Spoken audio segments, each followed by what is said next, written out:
Ah, the great comedies of television. I Love Lucy, The Honeymooners, All in the Family, Star Trek. Okay, maybe not, but even though for most of its existence Star Trek has not been a proper comedy, it's still dabbled in the funny here and there throughout its history. Some of these comic excursions have been well received by fans, others not so much. We're going to take a look at examples of both in this video as we explore the question, is Star Trek actually any good at comedy? We Star Trek fans here at the end of the year 2021 are living in a bold new era for the franchise. This is the first era of Star Trek where we have a show in production that is a comedy. Not a drama with a few jokes thrown in or the occasional comic episode, but a series intended first and foremost to be funny, to make the audience laugh. That series is Star Trek Lower Decks, and if you've followed my other recent videos, you know that I'm personally not really a fan of it at this point. It mostly lost me during its just completed second season, but lots of fans disagree with me and think it's hilarious, and anyway, that's not what this video is going to be about. I want to look at some other instances of Star Trek trying to be funny throughout the years and see how successful it's been.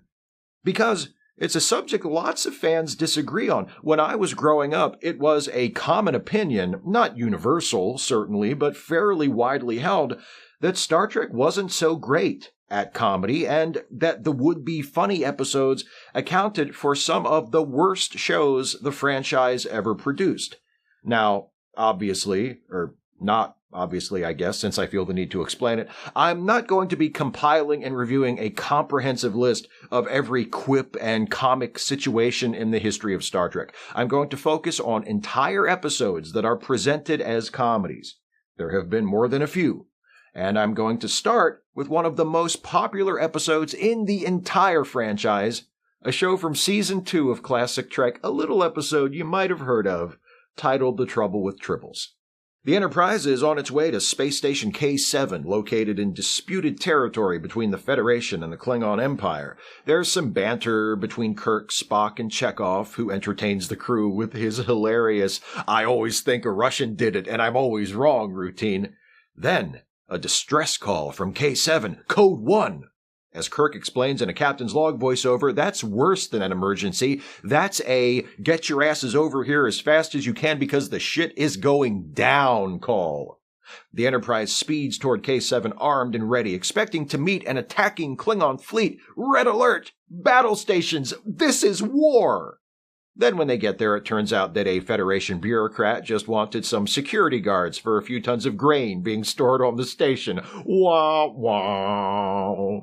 Kirk isn't happy about having to come to a place he was already on the way to anyway, only faster, but Mr. Barris, the bureaucrat responsible for the emergency call, insists that this grain is, so important, you guys. It's the key to cultivating nearby Sherman's planet, a strategically important world that, according to the terms of the Organian Peace Treaty, will become the territory of whichever power demonstrates it can develop the planet most efficiently.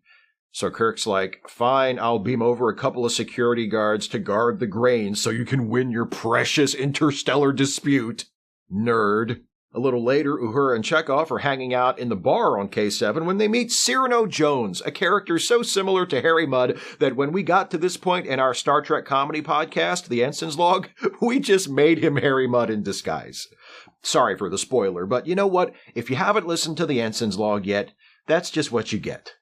Anyway, Cyrano Jones is a traveling salesman, and one of his items is this fuzzy little creature, a Tribble. When the bartender sees how instantly taken Uhura is with it, he buys some to sell to his patrons.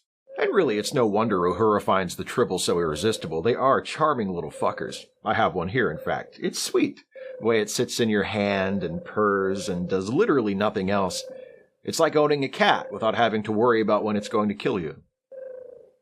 A Klingon ship commanded by Koloth shows up, but hey, they don't want trouble. They're just here for some shore leave, which is their right as guaranteed by the Organian Peace Treaty. The station manager of K7 isn't thrilled about having Klingons around, but Kirk agrees to post one Enterprise security guard on the station for every Klingon, which I'm sure won't lead to any escalation of hostilities. Meanwhile, Uhura's one Tribble has multiplied because, as Dr. McCoy will eventually discover, when you feed one Tribble, pretty soon you get a bunch of baby Tribbles. Now, I know what you're thinking. How come I still only have one Tribble instead of a house full of them? Well, the secret is, I've been starving this Tribble for years. While the Tribbles continue to multiply, the tension between the crew of the Enterprise and the Klingons continues to mount.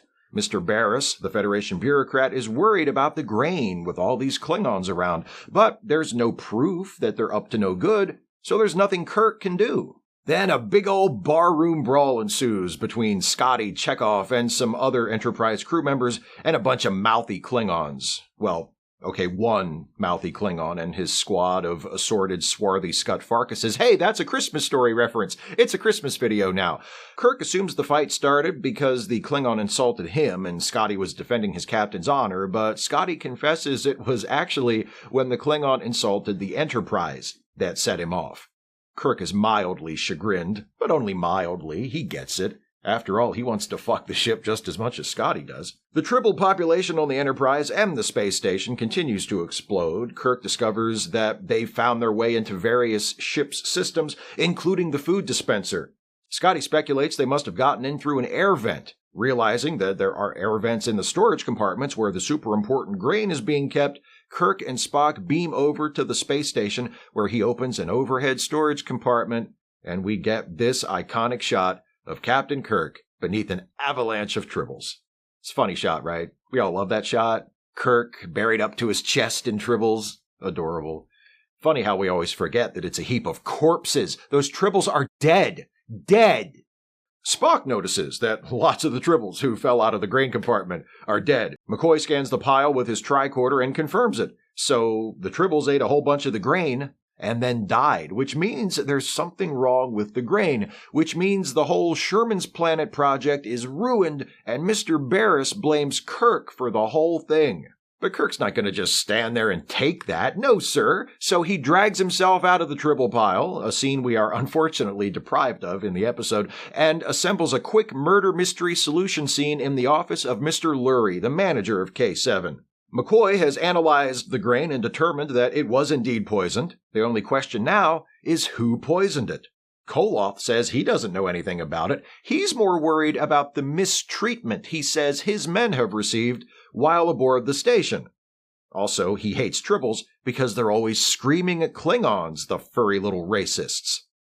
The Tribbles, I mean. I'm sure there are some Klingons who could also be fairly described as furry little racists, but at this point, I don't happen to be referring to them. Oh, hey, look, those Tribbles Kirk is holding are screaming at Mr. Darvin, the assistant to Mr. Barris. Cyrano Jones confirms that Tribbles never scream like that around humans or any other species. They are specifically racist against Klingons, and only Klingons. McCoy scans Darvin and confirms that he is, in fact, a Klingon, and after a few more seconds of Tribble screams, Darvin confesses that he poisoned the grain. Kirk and Barris have been getting on each other's nerves the whole time, so when it turns out Barris's assistant is a Klingon secret agent, Kirk kinda gives him a look and says something like, "Gee, I wonder what Starfleet Command will think about that." Which, okay, Barris is a dick, but to be fair, it's really easy for a Klingon to disguise themselves as a human during this era. They basically just have to shave and comb their hair. Darvin is arrested. Kirk tells Koloth and the rest of the Klingons to get lost. A new shipment of grain is dispatched to Sherman's Planet to replace the poisoned batch, and Scotty has solved the problem of the Enterprise's Tribble infestation by beaming every last one of those fuzzy little bigots over to the Klingon ship where, as Scotty says, there'll be no Tribble at all. Ah ha ha ha, we laugh. The Trouble with Tribbles is a classic episode. It is a much-loved episode. It is most definitely a comedy episode. But is it a good comedy episode? I think for the most part, it is. There are a few jokes that get underlined a bit too strongly or just aren't very good to begin with, like when Chekhov says, "I was just making a little joke," and Spock replies witheringly, "Very little, Ensign." Stanley Adams' mugging as Cyrano Jones isn't particularly funny, and that famous shot of Kirk in the Tribble pile is more cute than funny, but writer David Gerrold has a funny premise, devises some clever situations through which to explore that premise, and generally gives the cast room to play, which is a delight to watch. Shatner, in particular, shines in the episode. The occasional light moment aside, we're so accustomed to seeing him play Kirk straight that it's fun to see him going for the laugh so often here, and getting it. In particular, he really leans into the irritation Kirk feels toward Mr. Barris, spitting out some tense, clipped line readings that are just delightful. Now, I don't know if you know this, but The Trouble with Tribbles was not the last time we saw these cuddly little balls of prejudice in the Star Trek universe. Tribbles first reappeared in the Star Trek The Animated Series episode, More Tribbles, More Troubles, also written by David Gerrold, also a comedy. Not as successful as the original, but, points for trying. The Enterprise runs into Cyrano Jones again, and he's got 2 new creatures to sell. The first is a genetically modified Tribble that doesn't reproduce at the uncontrollable rate of original recipe Tribbles, and the second is a thing called a Glommer, which is a predator of Tribbles. Jones's new and improved Tribbles still eat prodigiously, but instead of having babies, they just get bigger and bigger the more they eat. So instead of millions of small Tribbles all over the place, there's a much smaller number of much larger Tribbles creating a nuisance on the ship. So kind of the same thing as the first episode, but a little different. Like I said, an effort was made. Anyway, the Klingons are after Cyrano Jones because it turns out he stole the Glommer from a Klingon genetics lab to help him get rid of all the Tribbles that had been left behind on Station K7 at the end of The Trouble with Tribbles. Kirk beams the Glommer back to the Klingons. McCoy finds a way to get the big Tribbles to break down into smaller Tribbles that won't automatically reproduce or grow to gigantic size. So hey, nice work, Bones! And Kirk gets buried in another Tribble pile, full of living Tribbles this time, to send the people home happy. So, not one of the high points of the franchise, but definitely a comic episode, and not all that terrible. That's the kind of Tribble I am, the genetically modified kind that doesn't reproduce or get fat. It's safe to feed me. Please feed me. So hungry. How do I know I can trust you? Because I'm an honest Tribble, not a lying Klingon. Okay, you know what? We're just going to talk about this later.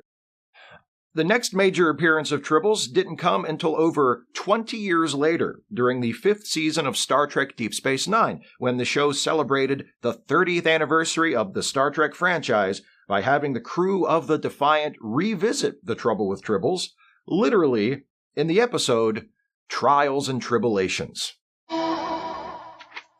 I think the old Korean woman next door is stealing your newspaper. You fuzzy little xenophobe. I thought you were only racist against Klingons. I guess you've been on this planet a little too long. Maybe you'd be happier somewhere else. Like, I don't know, Boreth?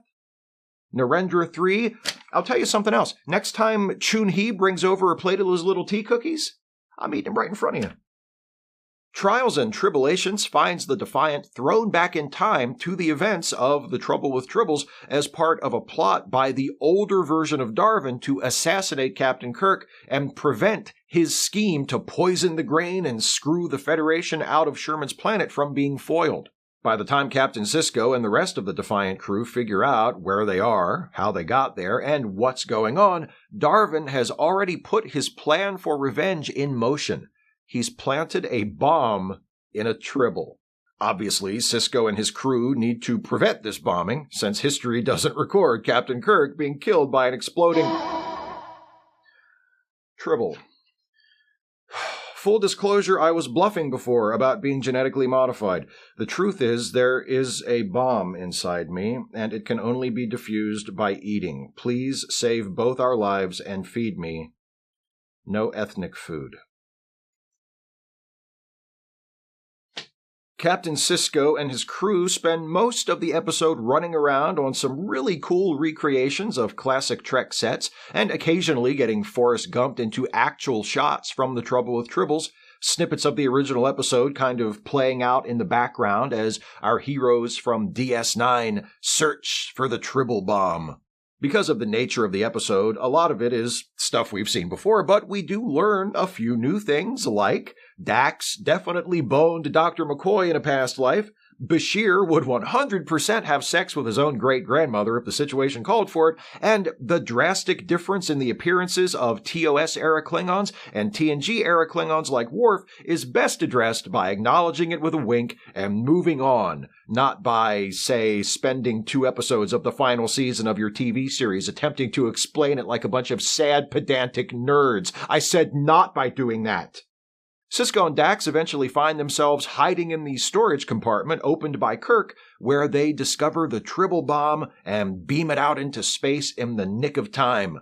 There's a really clever bit in this scene where Sisko and Dax are checking Tribbles with their tricorders, tossing the ones they've scanned over their shoulders, some of which fall out the open door of the storage compartment and hit Captain Kirk in the head.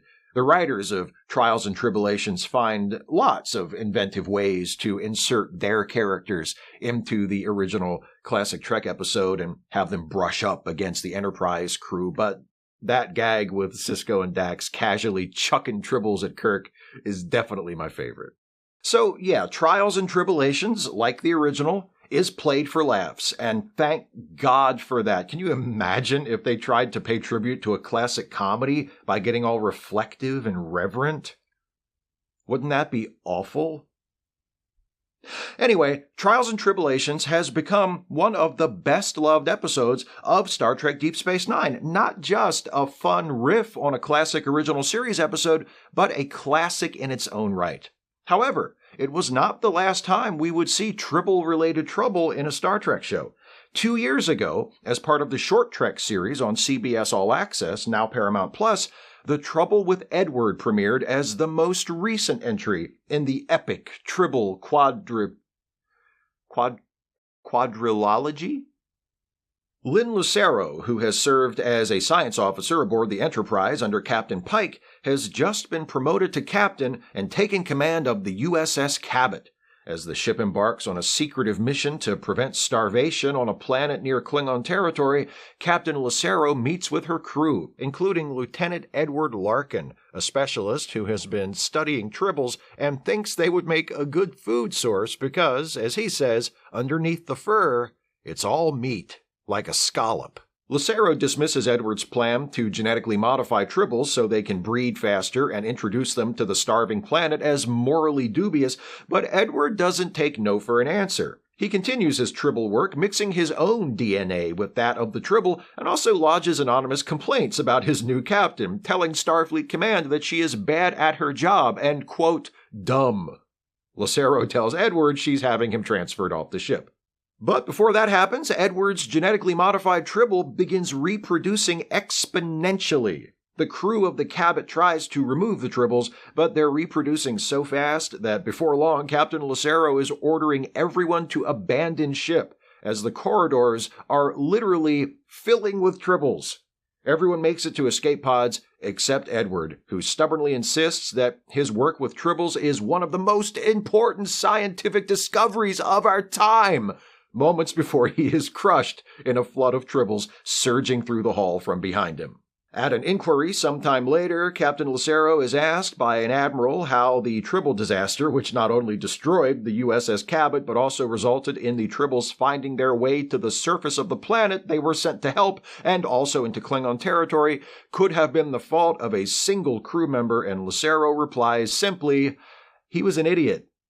Then we get a post-credits scene, a commercial for Tribbles breakfast cereal that promotes the nutritional benefits of Tribbles while also informing us that their Edward-based content has not been approved by the Federation FDA.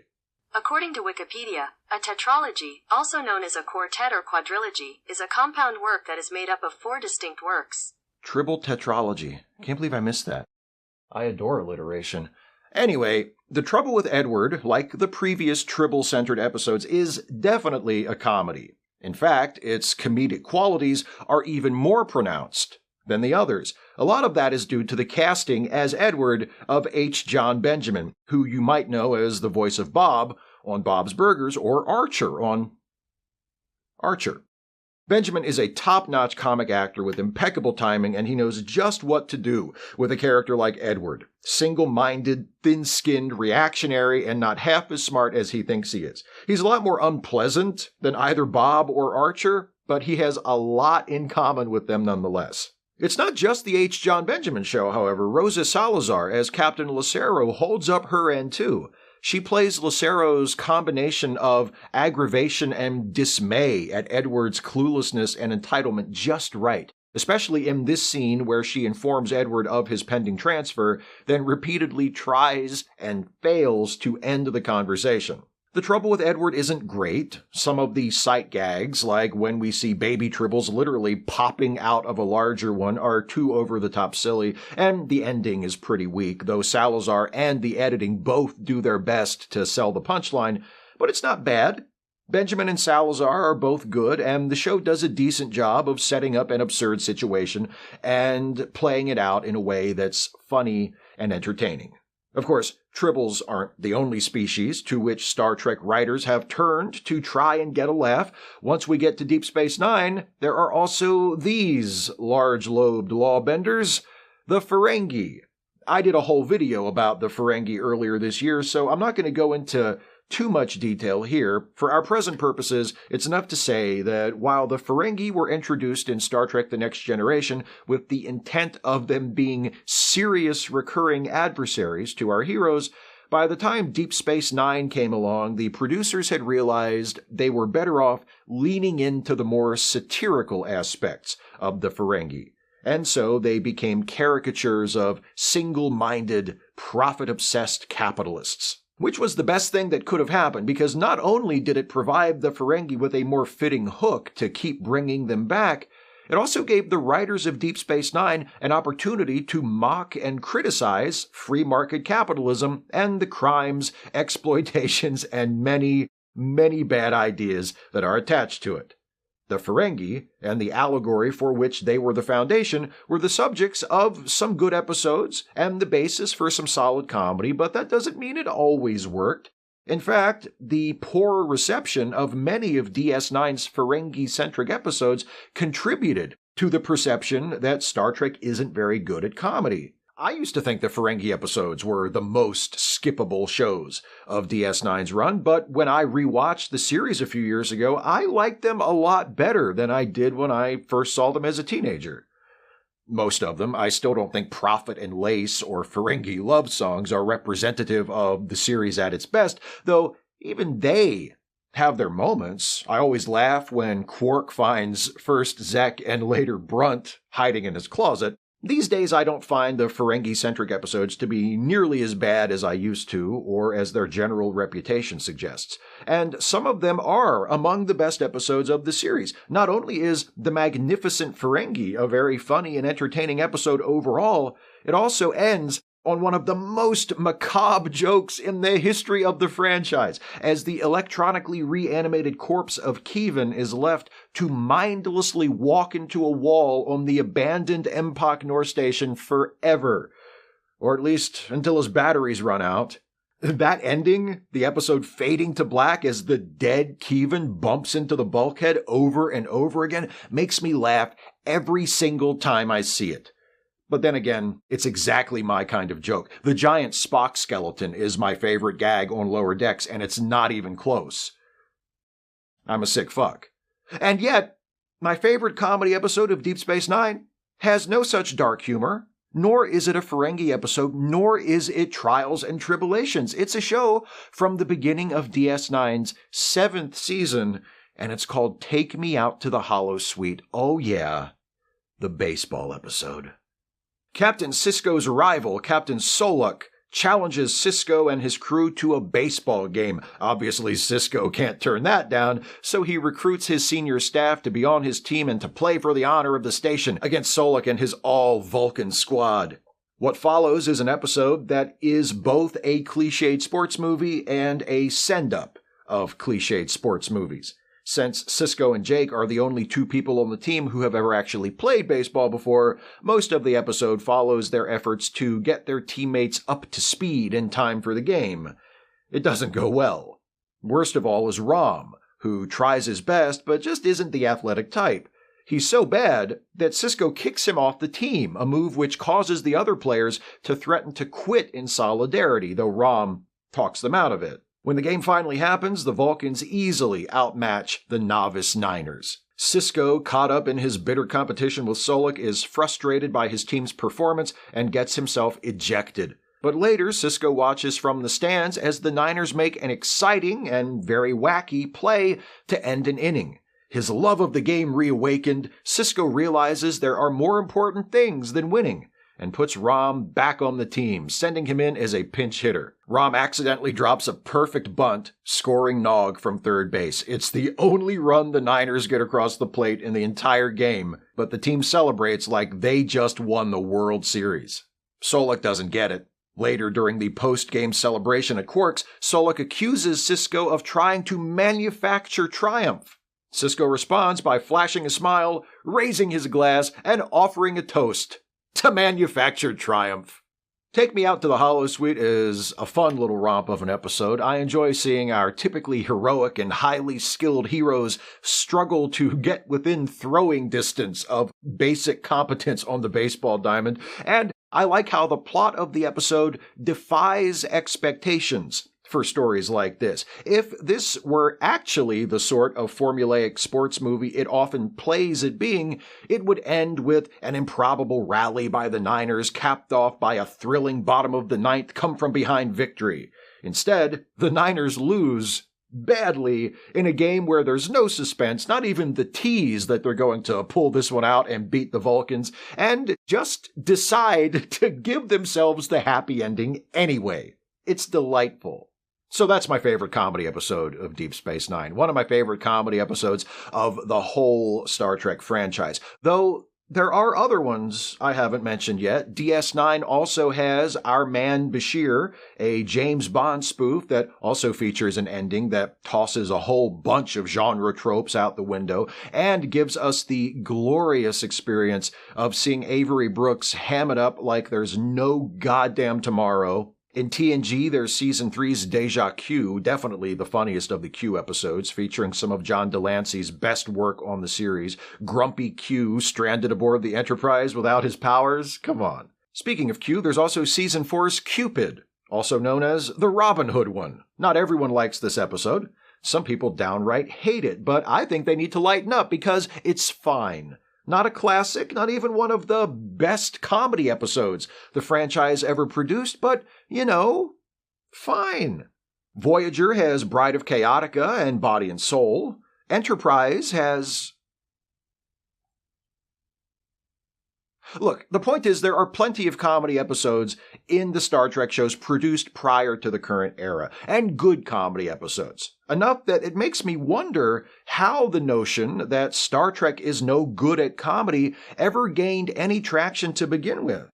Like, did everybody who believes that forget that the most commercially successful Star Trek movie prior to the 2009 reboot was a comedy? I'll refresh your memory. It's a little movie you might have heard of called Star Trek IV: The Voyage Home. Twilight is not a comedy. Wait, are you talking about the Star Trek Enterprise episode or the sparkly vampire movie? No, you know what? It doesn't matter. Same answer. Where are you getting these? Anyway, Star Trek IV. Admiral Kirk and the classic Trek crew have felt the wrath of Khan and searched for Spock, and now they're voyaging home. But, when they get to Earth, they find it under attack from a powerful alien space probe that only speaks humpback whale language. Since humpback whales are extinct in the 23rd century, there's nobody on Earth to answer the probe, which is making the probe unhappy, and as a result, the planet is having kind of a bad time. Luckily, this is Star Trek, so Kirk has an idea. Fly their captured Klingon bird of prey around the sun to build up speed and travel back in time to find some whales before they go extinct, then bring them back to the 23rd century so they can call off the probe, thus saving the world. It couldn't be simpler.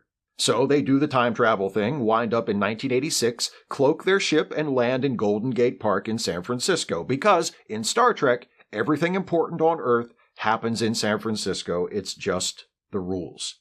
and break into teams to accomplish their mission. Kirk and Spock set off to find some whales. McCoy and Scotty go to find some heavy-duty glass needed to convert one of their ship's cargo bays into a tank to hold the whales. Sulu looks for a helicopter he can borrow so he can lift the glass and lower it into the ship, and Uhura and Chekhov try to find the nuclear vessels so they can collect some radioactive particles which they need to repair the ship's dilithium crystals so they'll have enough power to travel back to to make the return trip to their native time, which hasn't happened yet. Nailed it. They all set about their appointed tasks, and an assorted variety of wackiness ensues. Spock learns to swear and assault someone on a bus. Scotty charmingly uses a computer wrong before casually changing history by giving away the formula for a futuristic material. Sulu chats up a helicopter pilot and either seduces the guy or kills him. Either way, he ends up with the helicopter by the end. And Uhura and Chekhov trespass on a U.S. Navy vessel where Chekhov incurs a life-threatening head injury. It's a fun-filled frolic that the whole family will love.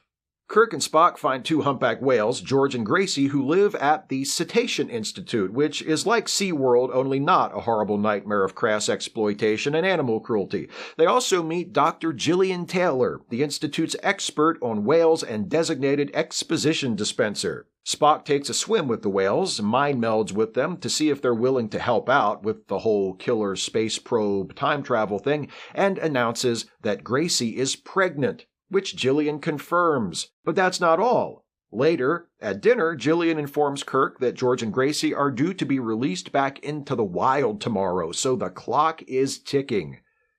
Also, dinner is on Gillian, because Kirk doesn't have any money. He's not a bum, Gillian. His economy just operates on fundamentally different principles than ours. So they're in a bit of a rush, but things seem to be going smoothly until they realize Chekhov is missing.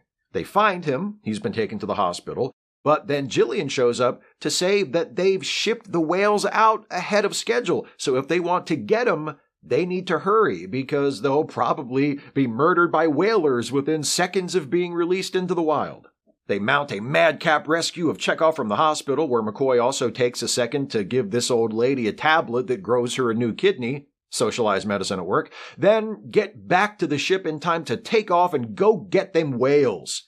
Gillian, who has figured out that Kirk and his pals are from the future by this point, decides to go back with them because she really likes those whales, and she figures that since they're extinct, nobody in the 23rd century will know shit about humpback whales, plus her whole life in the 20th century revolves around the whales that live at the zoo she works at, so she might as well leave everything and everyone she knows behind and come along. What's she got to lose? They track George and Gracie after they're released in the wild and arrive to pick them up just in time to stop them from being harpooned by whalers. I'm telling you, what they do is evil, but those whalers have got their shit together. Those whales were barely in the open ocean long enough to get wet. With the whales safely aboard, they warp around the sun in the opposite direction, which, as every temporal physicist knows, is how you travel into the future. Fly fast around the sun right to left to go back in time. Fly fast around the sun left to right to go forward in time. These are facts. And arrive back home in the 23rd century at more or less the point where they left, with the space probe still tearing up the Earth's ass something fierce. They crash their ship by the Golden Gate Bridge. The whales are briefly trapped inside, demanding some last-minute underwater heroics from Kirk to free them, and then George and Gracie swim out and call off the probe. Good thing these two random whales from 300 years ago knew that alien space probe's safe word, huh? Speaking of which, remember how Spock mind-melded with the whales to ask for their help? What was that conversation like? Spock being Spock, I assume it was a fairly frank, straightforward discussion. Hi, I'm from the future, and we need you to come back with us and talk a space probe that speaks in whale song out of destroying the planet. Want to help? And the whales were just like, yeah, sounds good. Or did they think Spock was full of shit, and they only went along with it to see how far he would try to take it? And then all of a sudden, there they are in the future, talking to an angry space probe, and they're like, holy shit, he was telling the truth?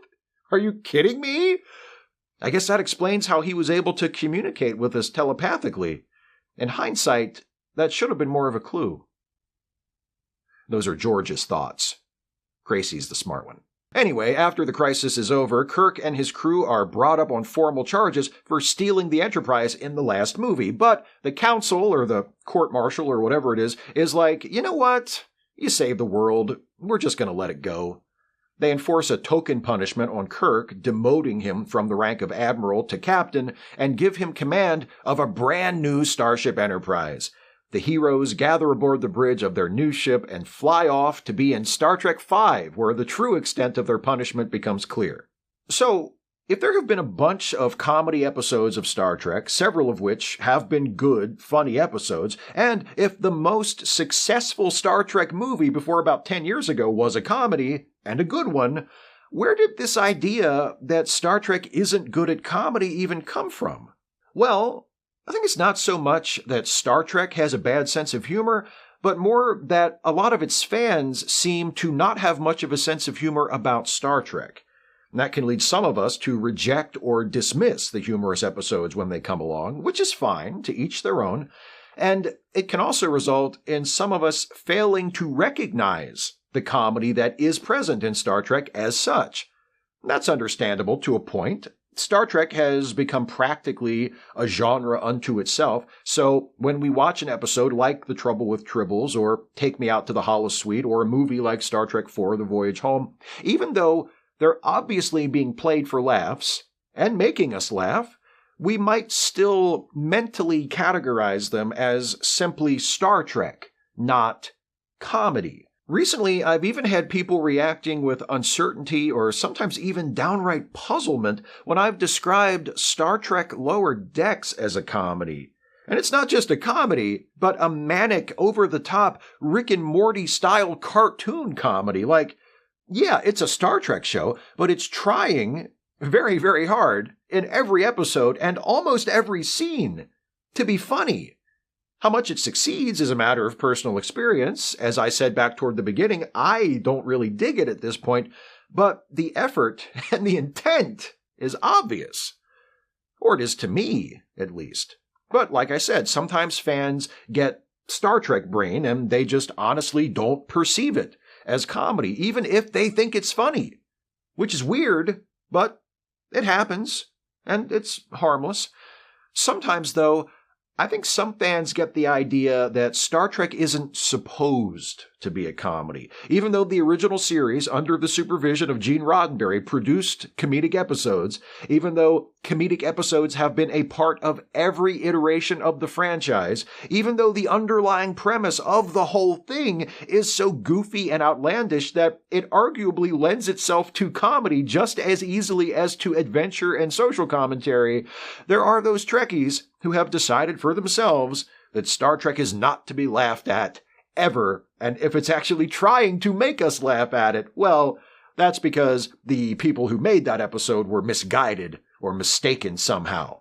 Approached from this perspective, Star Trek sucks at comedy not because the comedic episodes aren't funny, but because they're wrong.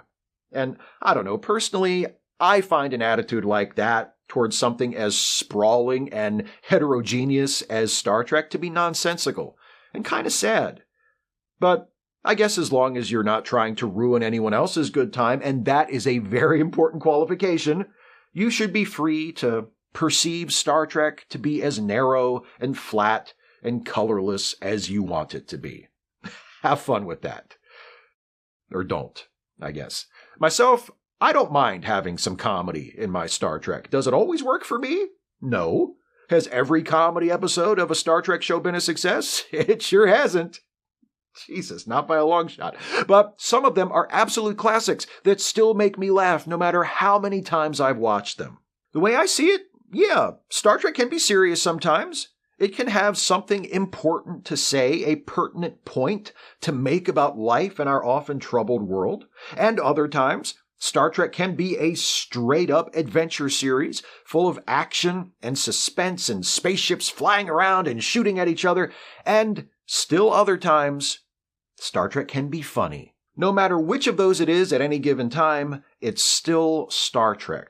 Because Star Trek can be and is all of those and more. It's not one thing, it's lots of things. It's versatile. It contains multitudes. Just like Worf. You shaggy pet rock, shut the fuck up.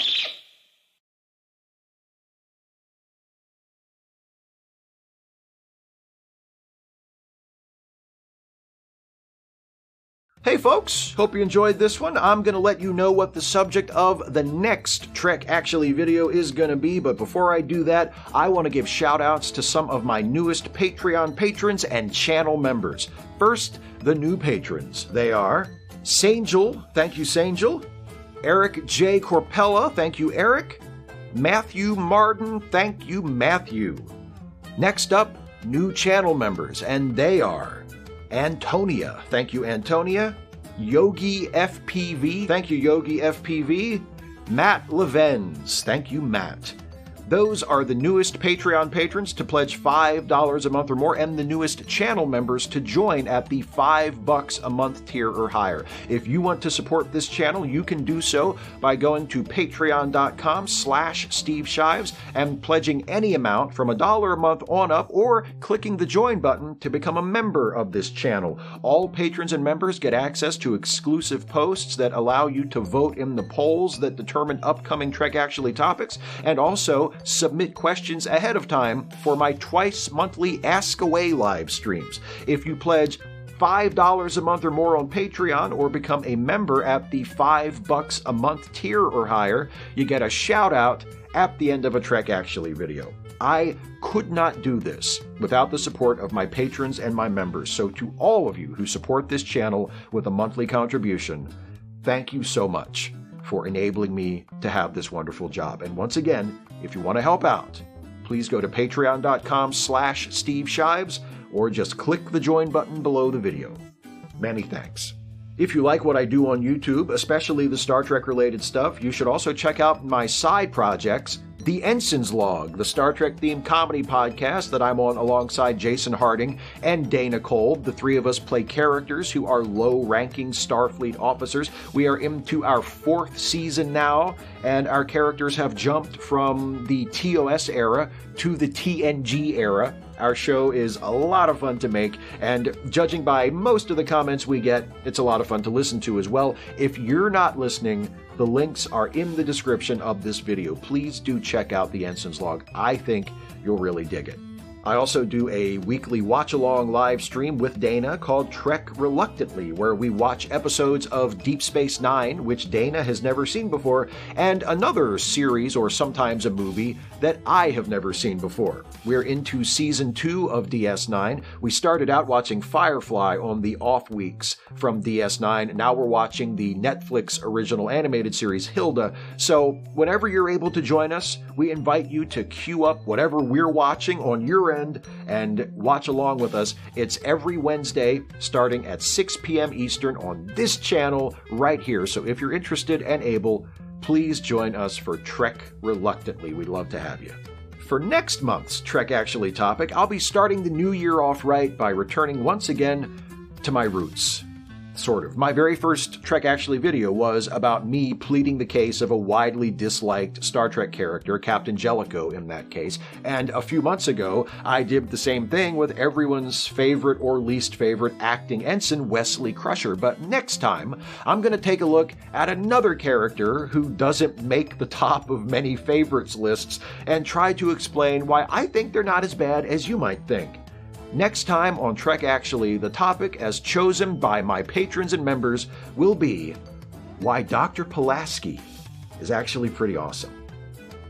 I hope I'll see you for that one. If you're watching this around the time it's published in mid-December, have a happy holiday and take care until I see you again. Bye, everybody.